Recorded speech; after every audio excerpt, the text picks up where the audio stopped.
Hi, I'm Monica from Liquid Culture, and today I'm gonna shake up one of my very own creations. This one is very similar to being a vodka sour, but I throw in some drambuie and I throw in some winter spices and herbs.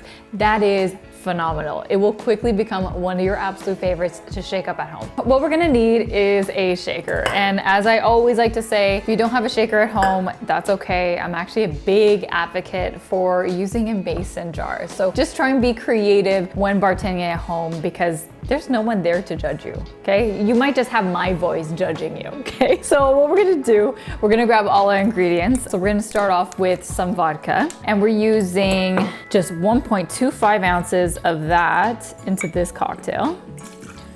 And I'm dressing that up by splitting it with a little bit of drambuie. Now, drambuie adds a whiskey body and spices to this cocktail that's wonderful because this is whiskey based and infused with honey. So it's a liqueur, it has that sweetener aspect, it has the body, it has the spices of winter, so kind of perfect and definitely useful to have behind your bar. So we're only gonna need a little bit of this. So I'm gonna put a quarter of an ounce, 0.25 of drambuie here. And then, just because I really want those rosemary flavors to come through, I'm going to add this into the shaker without the sprig. So just like that.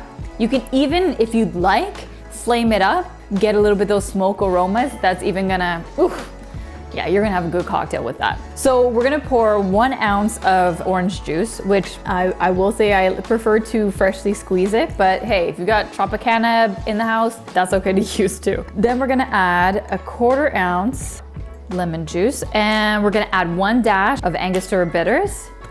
Now think of this as the spice rack to your bar. This adds, again, more of the spice notes just to give this cocktail a lot more body. Now, obviously we're gonna need some sugar just to balance out the cocktail. So we're gonna pour 1/2 ounce in here. And then last step is adding our egg whites. Now, like if you get grossed out by the fact of egg whites, that's fine. You can use aquafaba instead, or there are miracle foamers that's around that will do that same foam effect, or you can just omit the egg whites. I love it. Think of it as kind of, okay, what's the best part of a latte? It's always that foam that's on top. So think of the egg whites doing that in terms of adding that texture and body to your cocktails, and that's why it's so important. Now, whenever you're shaking anything with egg whites, you're always going to dry shake first, which means you're not gonna be shaking with any ice. You wanna put it in at an angle, so you got one side that's fairly linear. That's gonna make it so much easier to open up your shaker. I promise you, you're gonna love it. So give this a vigorous shake. It's gonna be about 45 seconds. You're gonna have a workout. That's okay. You can say that you're going to the gym when you're making cocktails. Now, the whole point of this is actually to emulsify and get a better foam with the egg whites. That's why we dry shake it first, and then we add the ice to chill the drink, because no one really wants a warm, eggy drink. All right, arm is done. Let's, perfect. You can already see that it starts to foam up in your cocktail shaker. So now we're gonna add ice to, again, shake it. Now, before we do that, you always kind of want to prep your glassware so, you know, your cocktail isn't just sitting and diluting more than it should be. You want the glassware ready so that you can just easily strain, and then ta-da, you're done. You got magic and perfection. Big tip, always make sure that you have lots of ice around. Just saying. I have a little Ziploc bag that I throw into the freezer and just keep on adding, because I know that one day that I forget to like switch it, you're gonna need a lot of ice. So I'm gonna use my hands because I have no patience. We're gonna add this into our glass. Come on, I know one more can squeeze. I know one more can squeeze.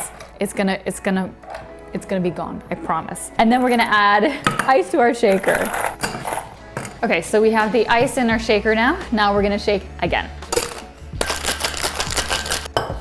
By the way, if any bartender is telling you you're shaking wrong, shaking is like having your own kind of identity. So if you shake down here, if you shake up here, if you need to flex, do whatever makes you happy. I do have one recommendation though. Try and roll out the shakes. Don't just go like this. That way that your ice isn't just chipping completely in half and just kind of getting more of the edges. Just a little tidbit. So you want to shake this up until pretty much it is hard to just hold the glass. And did you see this? Did you catch that I didn't have it linear? That's why I'm having trouble opening this thing. Because professionals, I'm telling you, we'll screw this up too, okay? Okay. Yes, we'll get it. Oh, Okay, that wasn't that bad. But anyway, you caught it on camera. Even I struggle with this stuff. So we're gonna strain it now over our fresh ice. Oh yes, honey. Oh yes. Are you catching this? Beautiful. And just to kind of put together the theme, I'm gonna add a sprig of rosemary so that it's nice and aggressive in your face. Not too aggressive, but thank you for joining me making this delicious winter rosemary sour. If you love this, you're gonna love some of my other cocktails up on the feed. So make sure that you swipe up, you exit, subscribe, do whatever it is you have to do to get onto that liquid culture life, because I am here to make you a better and more confident home bartender.